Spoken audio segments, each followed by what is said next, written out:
So, yun na nga mga idol, no? So, third fight tayo mga boss. Sino ba dyan yung mga naka 2 wins na? Nakadalawang predict na mga boss. Malapit na mga idol. 1K Gcash mga boss. Mapapasa inyo, mapapasa inyo at mapapasa inyo to. Hindi nyo alam kung ano pang idadagdag ko.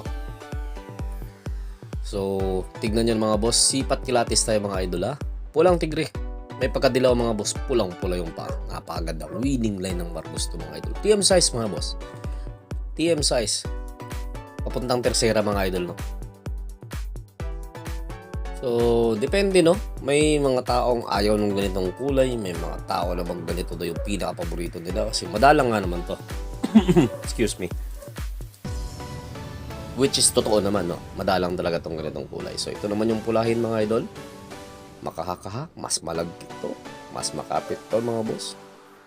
Pero yung isa naman, mas makapal-kapal sa payon. Medyo haba. Mahaba na unti yun. Kahabigay natin dito sa pulahin. So, klarong-klaro naman mga bossing. So, parehas Marcos line to mga boss, no? And, iisang gamot lang to mga idol.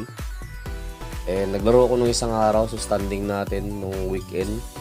Katuwaan na naman mga boss. 5 wins, 1 lose, 1 draw.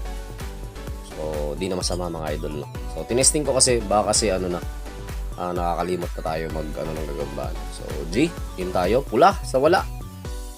Pulahin na tigre. So, meron. Unang kagat mga idol. Bakbakan na. Dinala sa ruweda. Dinala sa lapag. Kagat mga boss. Napusuran. Sino nakapatama? Nakapatama ulit yung pula. Tagiliran mga boss. Kitang-kita. Tinagamaan sa tagiliran si bandang meron. Takbo mga idol. Arya ang ating bandang meron na.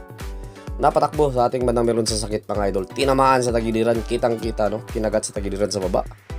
So, may tama din tong ating bandang wala na pulahin, no?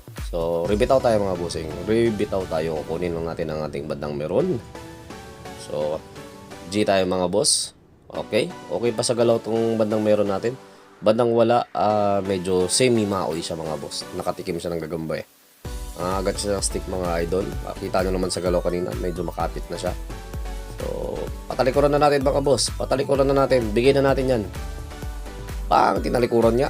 Pinatalikuran siya, pero tinalikuran niya yung kalaban niya. Tinamaan sa likod mga idol. Bigay tayo ng 1 puntos sa ating bandang wala. Nalaglag po si Meron mga boss ha. So, rulings ng gagamba mga idol. 2 bagsak lang mga idol ha. 2 bagsak lang mga boss. So, patalikuran mo na yan. Ibigay na natin yan mga boss. So, gudjit mga boss. Wala tayong tulak kabigin, no? So, nagbakbakan yung 2 gagamba. Napuruhan si bandang Meron. Umayaw na si bandang Meron mga boss. Parang manok lang yan mga idol ha. Naitlugan mga idol. Or nadibdiban. Or tinamaan talaga sa patal mga boss. Laban number 3 mga idol. Fight number 3 bigay natin sa bandang wala. So, gudjit. Abangan.